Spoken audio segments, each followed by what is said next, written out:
خدعة نفسية هتعملها للشخص اللي بيقلب عليك الترابيزة.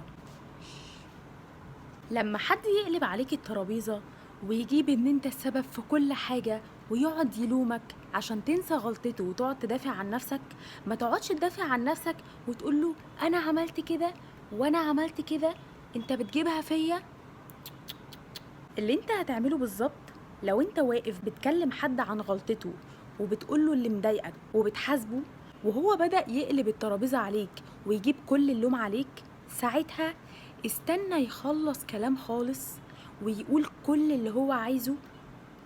وكمل في اللي مضايقك عادي جدا ولا كأنه قال حاجة، وكمل كلام عن غلطته اللي هو عملها عادي جدا ولا كأنه اتكلم. يعني مثلا هجيب لك أعلى مثال في الدنيا، شخص خانك وانت واقف بتعاتبه وكشفته قدام نفسه، فهو بدأ